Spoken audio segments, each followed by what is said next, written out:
Don't you worry, the clip's about to begin, but don't forget to subscribe.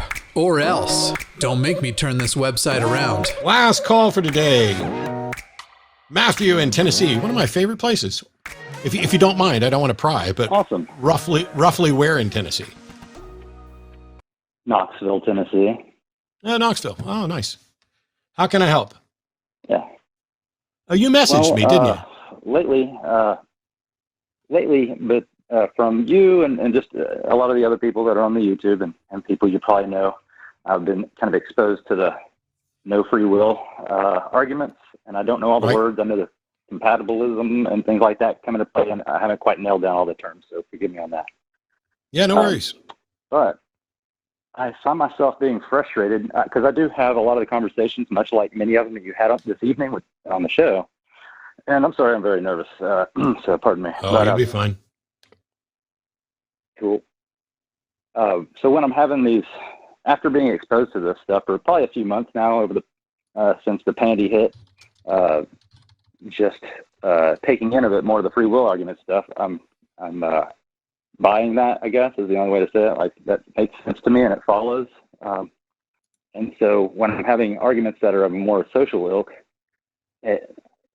rather than having a you versus them kind of argument about it or debate about things, I just feel like it's almost a waste of my time, because I feel like the free will arguments or the no free will take on things sort of supersedes that. And I found myself kind of making flowcharts for like different arguments that, because A, B, and C happened, that's why, it sprang forth these different, you can think about whichever argument you went to. I was trying to work with one of my parents over some like activism things and how it progressed from slavery and emancipation and through the 60s in a very flowchart kind of way, having to do with, the lack of free will.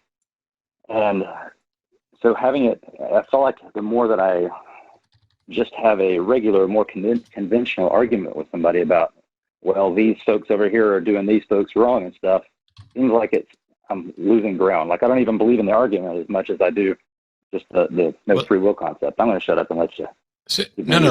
Let's back up a little bit, because what would you say is the biggest sticking point? So, like, do you think we have free will of any kind at all, or do you think we don't have free will?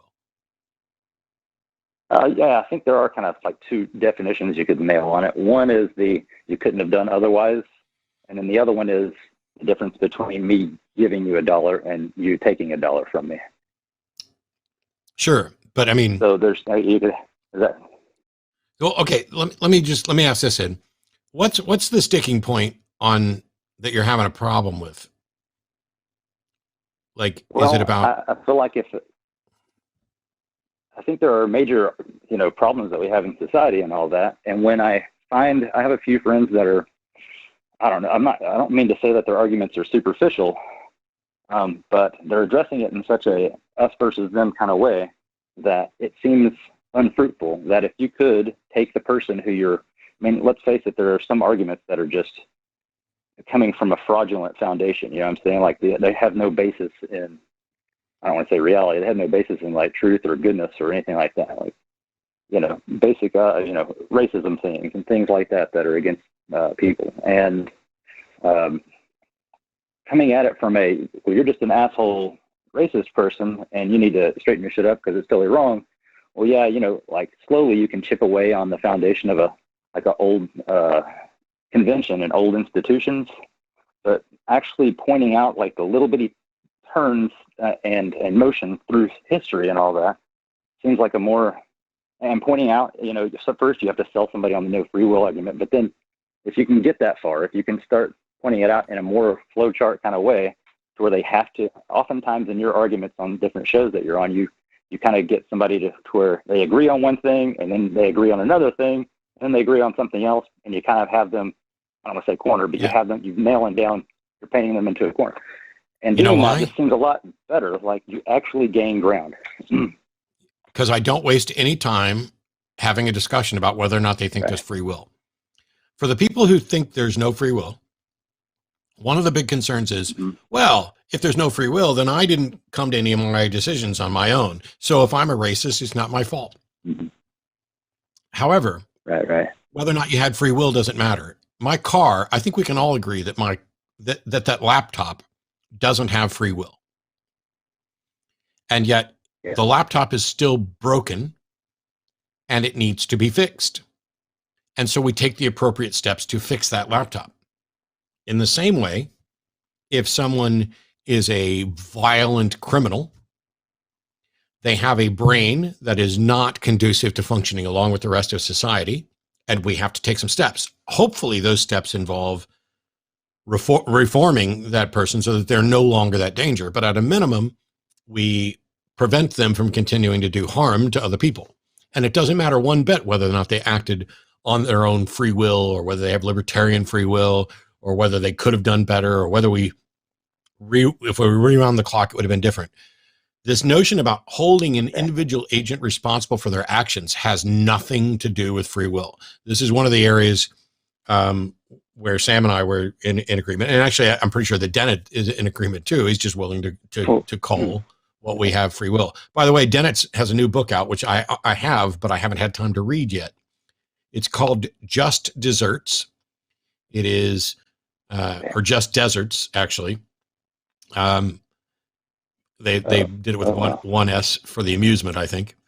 It's Dan Dennett and Greg D. Caruso, and it's specifically about debating free will. So that's, I'd like to recommend it, except that I haven't read it. Okay. Well, I've heard of him before. I'll check it out. You have, well, Dan Dennett is famously the advocate for, Dan Dennett is famously the advocate for compatibilism, the notion that free will and determinism are compatible. But I mean, he got into it with Sam Harris over this, and Dennett's case was essentially, well, Sam is a compatibilist, he just doesn't know it. And I think he's right, but I also think that Sam's right, that compatibilists are defining free will into existence. I think that's true, and I don't have a problem with it, which is why when I sat down and I talked with Stephen Woodford, Rationality Rules, on his show about free will, I recognize that what I would say is we have will. How free it is, I really don't think I care that much, because the method by which we alter someone's will and alter their behavior, their desires and the behavior, that's not contingent on free will in a sense. It's contingent on, hey, how do we change people's minds about things? And we know that we can do that because people have changed their minds. Okay. That's good feedback. That's as close as I can get for now. Maybe check out that. Maybe check out that new book and let me know what you think. But I need to move on to super chats and stuff, Mathew. So I appreciate the call, and you should hang up on me of your own free will. Right on. Thanks for talking to me. Absolutely. Hey, thanks for checking out this clip for The Line. While you're here, hit that like button, hit subscribe, turn on notifications, and then share this with that bitter uncle of yours who loves talking about the good old days.